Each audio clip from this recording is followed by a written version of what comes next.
अथ चतुर्थोऽध्यायः। ज्ञानकर्मसन्न्यासयोगः।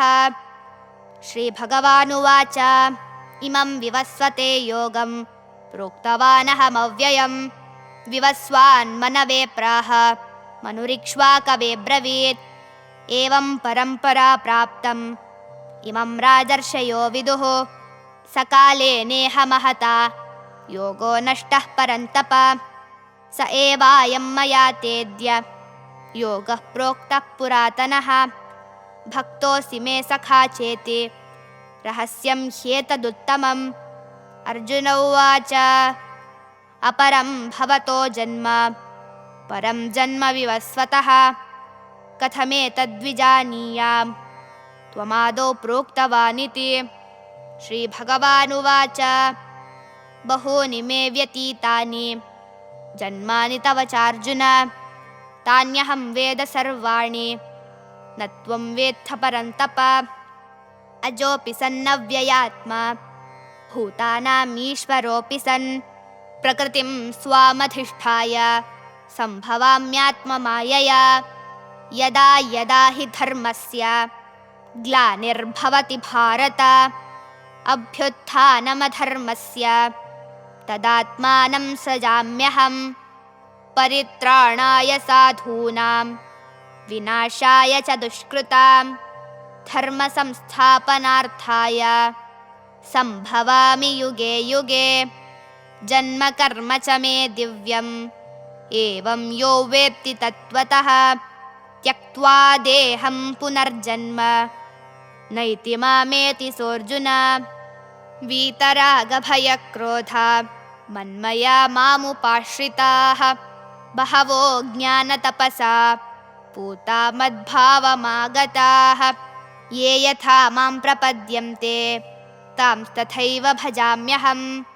मम वर्त्मानुवर्तन्ते मनुष्याः पार्थ सर्वशः काङ्क्षन्तः कर्मणां सिद्धिं यजन्त इह देवताः। क्षिप्रं हि मानुषे लोके सिद्धिर्भवति कर्मजा। चातुर्वर्ण्यं मया सृष्टं गुणकर्मविभागशः तस्य कर्तारमपि मां विद्य कर्तारमव्ययम्। न मां कर्माणि लिम्पन्ति न मे कर्मफले स्पृहा इति मां योऽभिजानाति कर्मभिर्न स बध्यते। एवं ज्ञात्वा कृतं कर्म पूर्वैरपि मुमुक्षुभिः कुरु कर्मैव तस्मात् त्वं पूर्वैः पूर्वतरं कृतं किं कर्म किमकर्मेति कवयोऽप्यत्र मोहिताः। तप्ते कर्म प्रवक्ष्यामि यज्ञात्वा मोक्ष्यसे शुभात्। कर्मणो ह्यपि बोद्धव्यं च विकर्मणः अकर्मणश्च बोद्धव्यं गहना कर्मणो गतिः। कर्मण्यकर्म यः पश्येत् अकर्मणि च कर्म यः स बुद्धिमान् मनुष्येषु स युक्तः कृत्स्नकर्मकृत्। यस्य सर्वे समारम्भाः कामसङ्कल्पवर्जिताः ज्ञानाग्निदग्धकर्माणं तमाहुः पण्डितं बुधाः। त्यक्त्वा कर्मफलासङ्गं नित्यतृप्तो निराश्रयः कर्मण्यभिप्रवृत्तोऽपि नैव किञ्चित् करोति सः। निराशीर्यतचित्तात्मा त्यक्तसर्वपरिग्रहः शारीरं केवलं कर्म कुर्वन्नाप्नोति किल्बिषम्। यदृच्छालाभसन्तुष्टो द्वन्द्वातीतो विमत्सरः समसिद्धावसिद्धौ च कृत्वापि न निबध्यते। गतसङ्गस्य मुक्तस्य ज्ञानावस्थितचेतसः यज्ञायाचरतः कर्म समग्रं प्रविलीयते। ब्रह्मार्पणं ब्रह्महविः ब्रह्माग्नौ ब्रह्मणाहुतं ब्रह्मैव तेन गन्तव्यं ब्रह्मकर्म समाधिना। दैवमेवापरे यज्ञं योगिनः पर्युपासते ब्रह्माज्ञावपरे यज्ञं यज्ञेनैवोपजुह्वति श्रोत्रादीनीन्द्रियाण्यन्ये संयमाग्निषु जुह्वति शब्दादीन् विषयानन्य इन्द्रियाग्निषु जुह्वति सर्वाणि इन्द्रियकर्माणि प्राणकर्माणि चापरे आत्मसंयमयोगाग्नौ जुह्वति ज्ञानदीपिते द्रव्ययज्ञास्तपोयज्ञा योगयज्ञास्तथा परे स्वाध्यायज्ञानयज्ञाश्च यतयः संशितव्रताः अपाने जुह्वति प्राणं प्राणे पानं तथा परे प्राणापानगतिरुद्ध्वा प्राणायामपरायणाः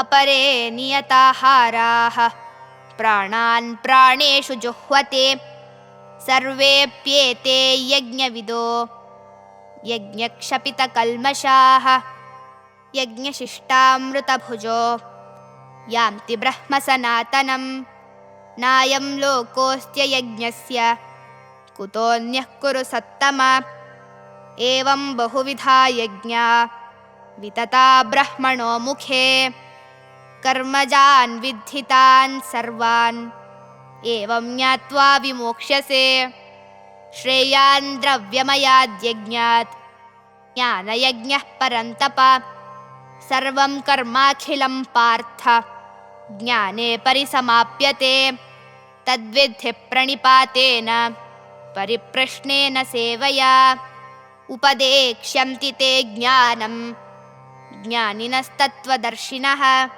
यज्ञात्वा न पुनर्मोहम् एवं यास्यसि पाण्डव येन भूतान्यशेषेण द्रक्ष्यस्याद्मन्यथो मयि अपि चेदसि पापेभ्यः सर्वेभ्यः पापकृत्तमः सर्वं ज्ञानप्लवेनैव वृजिनं सन्तरिष्यसि यथैधांसि समिद्धोऽग्निः भस्मसात् कुरुतेऽर्जुन ज्ञानाग्निः सर्वकर्माणि भस्मसात् कुरुते तथा न हि ज्ञानेन सदृशं पवित्रमिह विद्यते तत्स्वयं योगसंसिद्धः कालेनात्मनि विन्दति श्रद्धावान् लभते ज्ञानं तत्परः संयतेन्द्रियः ज्ञानं लब्ध्वा परां शान्तिम् अचिरेणाधिगच्छति